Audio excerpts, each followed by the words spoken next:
Assalamu alaikum students, welcome to the third video of week 3. So far we have discussed the roles in database environment in this week, and then we have discussed SDLC कि आप एक database बनाने जा रहे हैं तो उसका life cycle क्या होगा, and in this video we have to discuss the architecture of DBMS. और फिर next वीडियो में हम देखेंगे कि आर्किटेक्चर के एडवांटेज और डिसएडवांटेज क्या, आर्किटेक्चर ऑफ DBMS.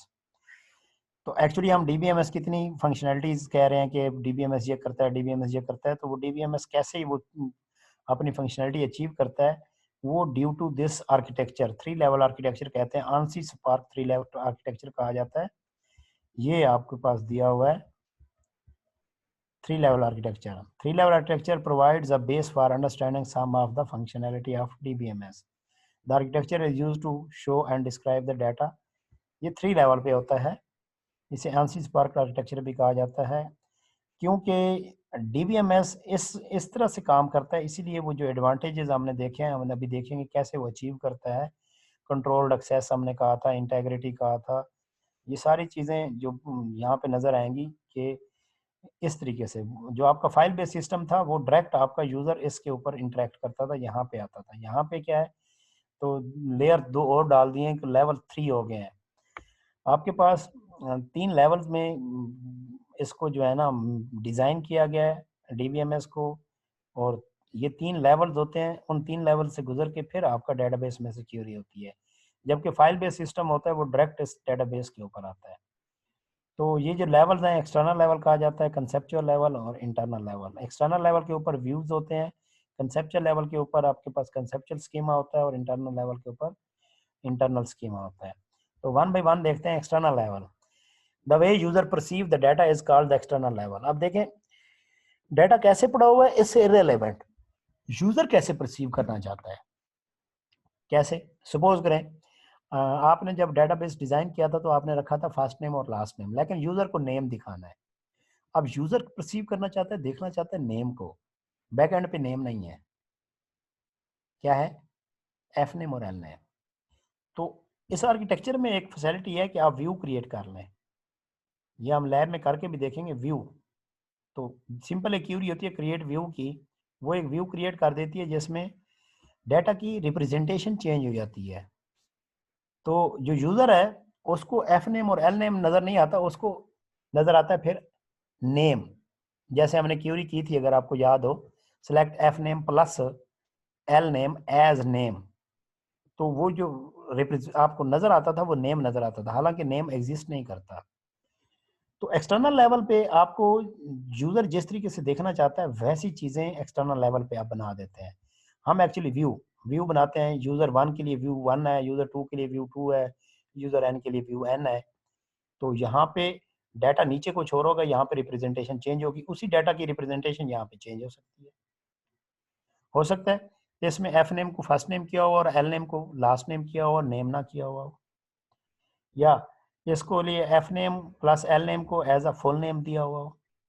यहाँ पे जो है ना डेट ऑफ बर्थ है, यहाँ पे एज दी गई हो, यहाँ पे आपकी क्या है, ग्रास बेसिक सैलरी है, कमीशन है और ब्ला ब्ला बहुत सारी चीजें हैं, यहाँ पे सैलरी दी हो सबको ऐड करके. तो ये the way user perceive the data is called the external level. This level describe what that which part of database is relevant to whom user. अब यहाँ पे सारा डाटा पड़ा हुआ है, कंट्रोल्ड एक्सेस की बात आ गई. अब मुझे 5 कॉलम चाहिए जो यूजर 1 को देने हैं, तो 10 के 10 की बजाय मैं 5 कॉलम का एक व्यू क्रिएट करूंगा और उसका नाम व्यू 1 रख दूंगा, यूजर 1 को व्यू 1 के ऊपर एक्सेस दे दूंगा. अब यूजर 1 जब भी क्यूरी करेगा उसे वो नजर आएगा कि 5 ही कॉलम है, बाकी कॉलम है ही नहीं. तो this level describe that which part of database is relevant to home, consist of a number of different external views. View consists of only those attributes which are of interest of user.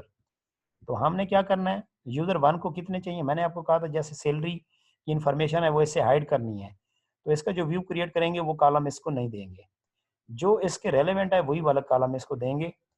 तो view consist of only those attributes on those columns which are interest of user. Remaining will be in database but particular user will be unaware of those. Database में तो पड़े होंगे लेकिन उसे पता नहीं होगा। Different views have different representation. मैंने आपको कहा सेम डाटा की डिफरेंट रिप्रेजेंटेशन हो सकती है।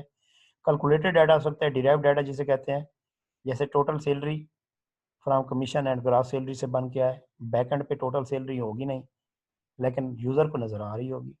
तो ये जो सारा कुछ नजर आ रहा होता है, परसेप्शन है, वो एक्सटर्नल लेवल के ऊपर होती है। Conceptual level provides mapping and the desired independence between external and internal level. तो ये मैपिंग दे रहा होता है।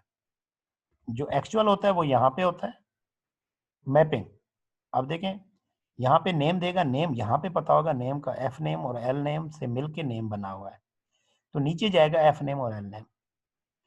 तो बैक एंड पे जो एक्चुअल डाटा होगा वो एफ नेम और एल नेम ही होगा। ये मैपिंग प्रोवाइड करेगा। आपकी क्यूरी यहाँ से यहाँ पे आएगी, ये से डिस्ट्रीब्यूट, नेम नीचे नेम नहीं भेजेगा, नेम तो है नहीं, एफ नेम और एल नेम भेजेगा, यहाँ से एफ नेम और एल नेम आएगा, ये इसको कंबाइन करके वापस भेज देगा।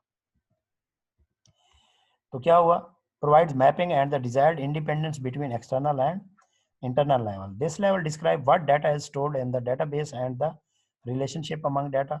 तो उसमें सारी चीजें आ रही होंगी। लॉजिकल स्ट्रक्चर क्या है आपका, complete view of the data requirements and entities, मतलब थिंग्स, कॉलम्स, उसकी क्या चीजें हैं, वो सारी की सारी इसी में होंगी। इंटरनल लेवल में क्या है, physical representation of database computer, describe how the data is stored and data structure, file organisation, ये सारी चीजें इसमें होंगी। तो ये आर्किटेक्चर होता है 3 लेवल। यहाँ पे आपके पास क्या है, परसेप्शन होगी, यूजर किस तरीके से देखना चाहता है, यहाँ पे मैपिंग्स होंगी, और यहाँ पे एक्चुअली आपका वो स्कीमा पड़ा होगा।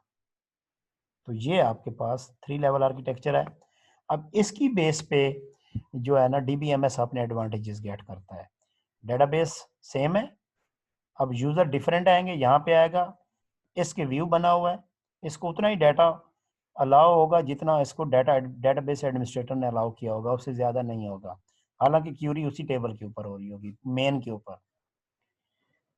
तो that this is called ANSI Spark 3 level architecture. ANSI Spark 3 level architecture.